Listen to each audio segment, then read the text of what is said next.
Hello everyone, I'm Ron Zehr. I am here today with somebody who's been very important for my personal history and also has made a very significant contribution to RBC Life. He is my father and RBC Life pioneer, Dr. Albert Zehr. Hi Dad, I'll just call you Dad instead of Dr. Zehr. And this is what I call him, not what you all can call him. So Dad, let's start with, how did you first get started with nutrition and wellness? Well, I guess the first motivation actually goes way back to the early years.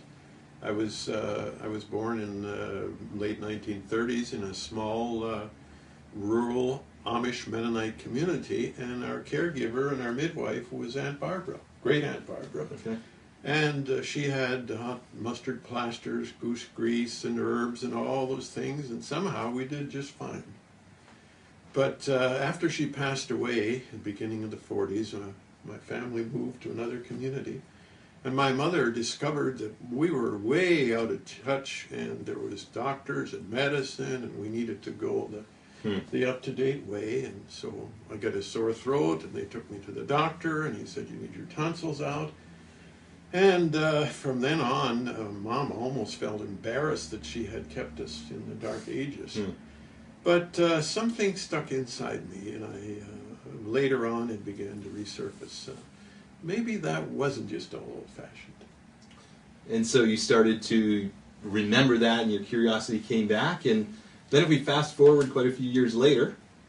Yes, and by that time you came along. I was there. And your sisters, and we had a young family. And I used to ask myself, did Aunt Barbara really, maybe they were onto some things? And then especially I got the sense that, you know, our body is really supposed to be self-healing, and it's meant to be well, and maybe a lot of what we're doing is bypassing the natural health-enhancing function of the body. And that's when I began to study. And for my research, actually for my doctors, I did a study on the old folk home remedies of different cultures to see, now that we know the biochemistry of the body, maybe there was something there that actually wasn't just superstition. And that really impressed me and moved me into getting involved full-time in health and nutrition. And so I remember in those early years, you would often say that the body was meant to be well, and you can still say it, I'm sure, way better than I can, and it's doing everything that it can to maintain and regain wellness. I was a little maybe harsh. I went so far as to say that most of what we call healthcare is really just disease management. And healthcare actually is to help the body help itself to maintain its health and even to regain it. We're supposed to, in a sense, be self-healing. But sometimes there's frustrations that come in, and if we deal with those, the body will restore and recover. But if we ignore those and just begin to intervene with medication and drugs and so on, then we begin to go down another route. And certainly that other route really also affects natural health care, because people are often asking the question, what do I take for what? Well, I always say that when people say to me, for instance, they say, well, I inherited that. My daddy had that. My grandpa had this and that. And I say, well, you may inherit weak areas in your body and in your body's function, but that doesn't mean you inherit a problem or the disease. That means that if your immune system is overloaded and your body is toxic and you don't have good nutrition, that's the areas that will begin to suffer and show up first.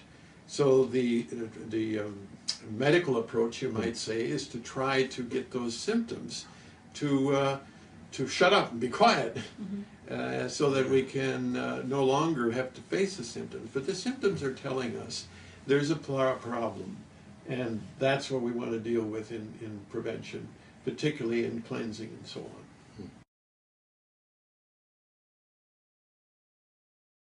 So Dad, talk about the motivation for Colo Vada Plus, because it's a product that has really stood the test of time. What needs did you see? What was happening that you said, you thought, there's a real need for something like this? Well, I guess it goes down to one simple fact, and that is anything works better when it's clean. Mm-hmm.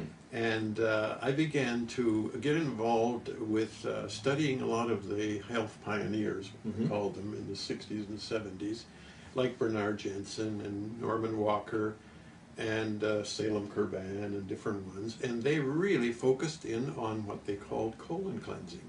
They said good health begins in a healthy bowel. And if you are toxic, especially if your bowel is sluggish or has accumulated lots of mucus and encrustment and so on, you cannot be healthy. So I studied all of them, and I became very convinced it's very critical. But I felt like each one focused in on one particular area as though it were all inclusive.